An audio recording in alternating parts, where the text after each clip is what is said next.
ये तो आप जानते हैं कि आत्मनिर्भर भारत के तहत अब नए व्यवसायों को इतना प्रोत्साहन मिल रहा है कि अब भारत स्टार्टअप हब बनने की ओर अग्रसर हो चला है।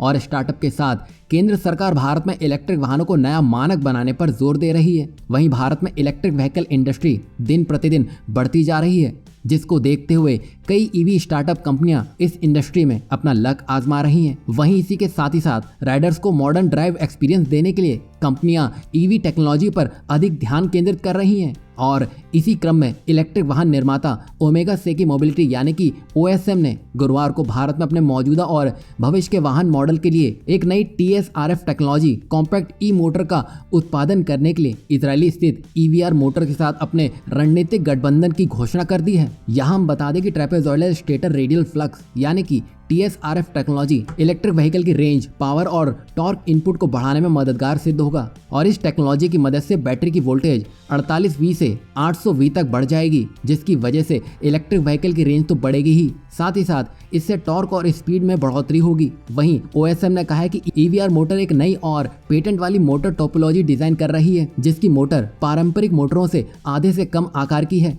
जिससे अपनी श्रेणी में सबसे छोटी ई मोटर बन गई है। यहाँ हम बता दें कि Israeli company EVR Motors technology transfer भी करेगी और इसी के तहत OSM इस टेक्नोलॉजी का इस्तेमाल अपनी आने वाली गाड़ियों के लिए कर सकता है। यहाँ हम बता दें कि ओमेगा सेकी मोबिलिटी के संस्थापक और अध्यक्ष उदय नारंग ने कहा है कि कंपनी का मानना है कि तेजी से ईवी टेक्नोलॉजी डेवलप करने का तरीका इस तरह के वैश्विक गठजोड़ बनाना है और ये जो तकनीक होगी वो चीनी मोटर पर हावी पड़ने वाली है, क्योंकि ये उससे ज्यादा एनर्जी एफिशिएंट होने वाली है। और भारत इस दिशा में इसलिए भी जा रहा है क्योंकि चीन पहले ही ईवी के क्षेत्र में अपनी ताकत दिखा चुका है। अगर उसका वर्चस्व ध्वस्त करना है तो उससे बेहतर और एफिशिएंट टेक्नोलॉजी को लेकर आगे आना होगा, तभी भारत अपने टारगेट को हासिल कर सकता है। और भारत ने इजराइल के साथ मिलकर वही किया है ताकि चीन की जड़ें कमजोर की जा सकें। बता दें कि भारत विश्व का सबसे बड़ा बाजार है। इस बाजार में खपत अधिक है और तो और ये बाजार तेजी से विकसित होने वाले बाजारों में से एक है और अब भारत को अपने इसी बाजार का इस्तेमाल चीन के खिलाफ करने की जरूरत है।